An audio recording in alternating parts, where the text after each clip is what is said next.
Watch Dutch F-35 tests in beast mode across California skies. A video has emerged showing the F-35 Joint Strike Fighter configured for close air support missions, with weapons mounted on the aircraft's exterior as opposed to in its internal weapons bay.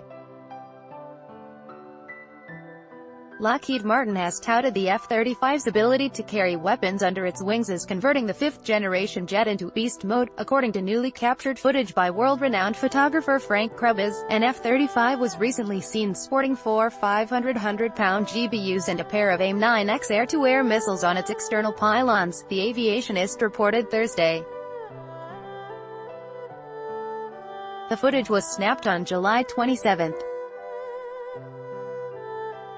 When the F-35 carries any weapons under its wings, it loses some of its stealth features, which are best enabled by keeping all of the weapons in the aircraft's internal weapons bay, the aviationist reported. Lockheed Martin F-35 in beast mode. The beast mode marketing tactic was partially debunked last December. Specifically, the Bethesda company's beast mode configuration claimed to put 6 GBU-31 JDAM guided bombs weighing 2,000 pounds each, 2 AIM-120 missiles and 2 AIM-9X sidewinders onto an F-35 for a total of 10 weapons for mixed air-to-air and air-to-ground attack missions. But this configuration hasn't ever been tested, and the hardware to deploy it may not exist, a report found. The Joint Program Office and the aircraft's prime manufacturer have a long history of making oversimplified, misleading, absurdly positive and not fully accurate statements, the Drive demurred in a report bringing Lockheed's claims about beast mode down from fantasyland to reality.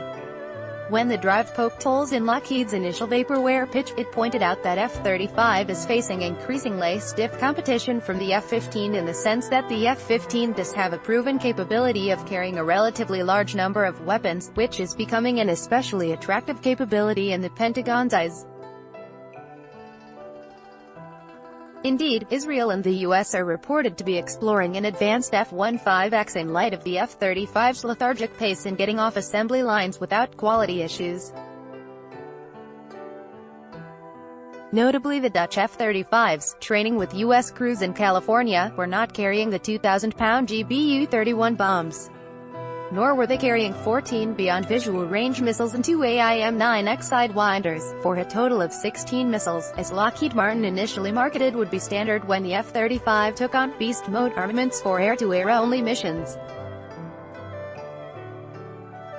While the beast mode configuration may look intimidating, a bombshell government watchdog report found that a test designed to compare the F-35 and the A-10 Thunderbolt in close air support missions was rigged in favor of Lockheed's jet. The designers essentially created a laboratory demonstration to show how aircraft can hit non-moving targets in a sterile environment. This hardly represents the conditions when soldiers and Marines are locked in close combat with an enemy just yards away. In the worst case, most urgent close support scenario, the one in which these aircraft need to be tested, a small group of American soldiers are about to be overrun by a numerically superior enemy force with reinforcements too far away to help. Their only hope of survival is for an aircraft to appear overhead, raining deadly fire on the enemy soldiers, forcing them to take cover or retreat. Not one event during these 4 days of tests comes close to addressing or simulating this, the Project on Government Oversight (POGO) found.